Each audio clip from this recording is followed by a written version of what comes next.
माननीय उच्च न्यायालय ने एग्जीक्यूशन पिटीशन में पैरा 35 में बहुत क्लियर शब्दों में लिखा था, जो मैं आपको पढ़ के भी सुना सकता हूँ।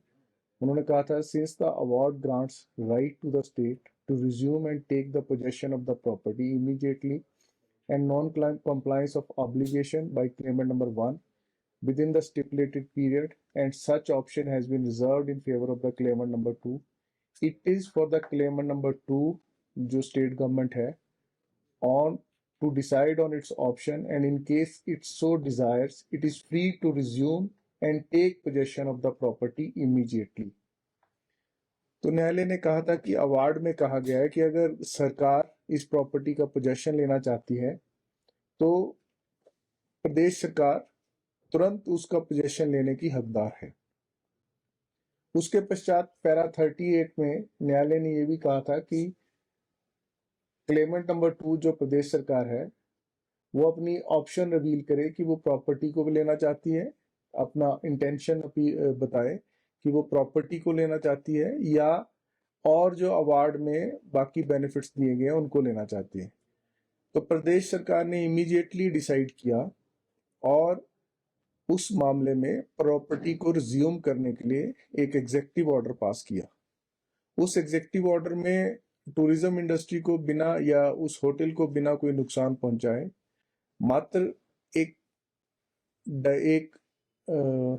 एडिशनल डायरेक्टर टूरिज्म को वहां पर लगाया गया, एक ओएसडी को लगाया गया, ताकि उस मामले में एक पोजेशन लिया जा सके। और जब तक शनिवार को, क्योंकि शनिवार को न्यायालय में छुट्टी थी, अचानक इस केस में हो सकता है कि मशोबरा रिजॉर्ट्स के अधिवक्ताओं ने माननीय मुख्य न्यायाधीश के समक्ष मेंशन किया हो उसके बारे में, क्योंकि एडवोकेट जनरल ऑफिस इस केस में रिप्रेजेंट नहीं कर रहा था। तो अचानक उस दिन दोपहर 2 बजे ये पता चला कि ऐसा ऐसा मामला कोर्ट में लिस्ट हो रहा है।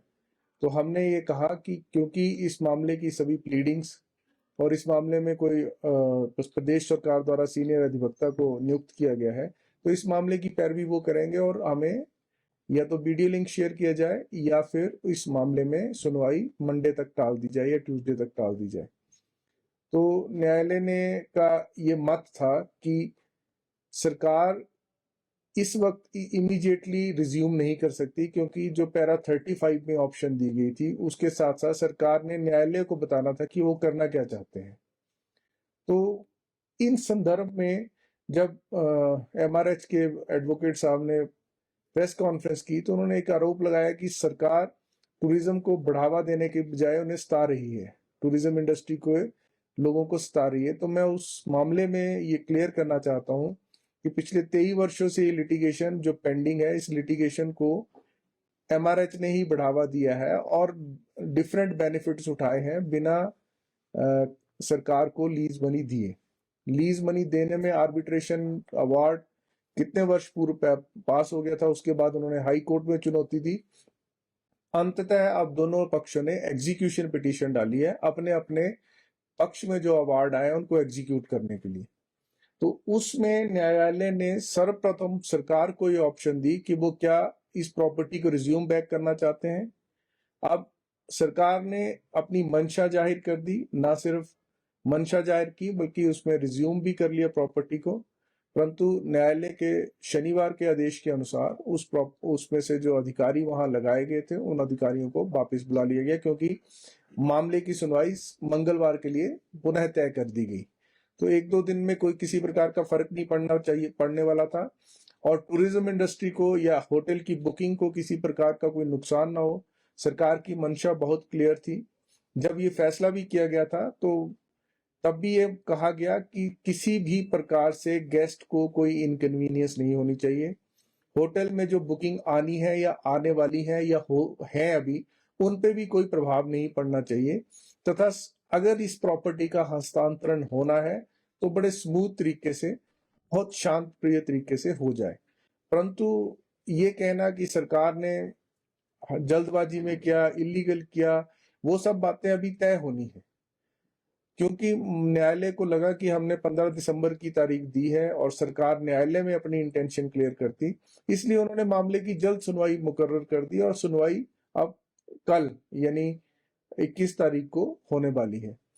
तो जो ये बयान दिए गए कि न्यायालय प्रदेश सरकार ने इलीगल रूप से ये कार्य किया, ये हम इससे सहमत नहीं है, क्योंकि वो अभी मामला तय होना है। अभी प्रथम दृष्टया उस मामले में न्यायालय ने रोक लगाई है और ये मामला तय होना है। हम न्यायालय को बताएंगे कि हमने इस प्रॉपर्टी को रिज्यूम करना है और इसके अलावा हमारी कोई और ऑप्शन नहीं है। पोजीशन के लिए क्या कोर्ट ने ऑर्डर दिया है कि सरकार पोजीशन ले सकती है इसका? जैसा कि मैंने कहा कि एक ऑब्जर्वेशन न्यायालय की बहुत क्लियर थी, जो मैंने आपको पढ़कर भी सुनाई, कि अवार्ड में ऑप्शन दी गई है कि अगर होटल ओबराय ग्रुप अगर अपने क्लेम जो लाइबिलिटी है उसको पूरा नहीं करता है तो सरकार तुरंत इसको रिज्यूम कर सकती है। और उसी के तहत कोर्ट ने बहुत स्पष्ट लिखा है पैरा 35 में कि ये सरकार का राइट है और ऐसी ऑप्शन अगर सरकार एक्सरसाइज करना चाहती है तो उस ऑप्शन के तहत गवर्नमेंट इस प्रॉपर्टी को रिज्यूम करने के लिए पूर्णतः स्वतंत्र है। तो इस शब्द का अर्थ अपने आप में यह बयान करता है कि न्यायालय ने में जो एग्जीक्यूशन की प्रक्रिया है वो एक पक्ष है, लेकिन जब एग्जीक्यूशन में कोई पार्टी पूर्ण रूप से स्वतंत्र है किसी कार्य को करने के लिए, तो क्या वो उसे तुरंत प्रभाव से वो कार्य करना चाहिए कि नहीं करना चाहिए, वो सारी प्रक्रिया अब मंगलवार को डिसाइड होगी। न्यायालय सर अपने ही फैसले पर स्टे लगा सकता है दूसरे दिन? न्यायालय ने अपने फैसले पर स्टे नहीं लगाया। न्यायालय ने जो हमारा एग्जेक्टिव ऑर्डर निकला था, प्रदेश सरकार ने जो एग्जेक्टिव ऑर्डर निकाला उस पर स्टे लगाया है।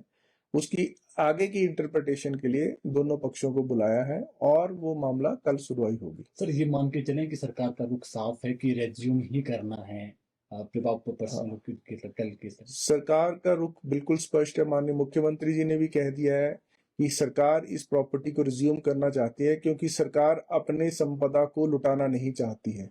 सरकार चाहती है कि जो जनहित की संपदा, जो आम लोगों की संपदा है, सरकार में बैठे लोग तो सिर्फ ट्रस्टी हैं उस संपदा के, लेकिन वो आम आदमियों की संपदा है, उसका बेनिफिट एक ग्रुप या एक टूरिज्म के नाम पर कोई एक्सप्लॉइट ना करे। ये सरकार की मंशा बहुत क्लियर है और सरकार ने कह दिया है, अपनी मंशा जाहिर भी कर दी है।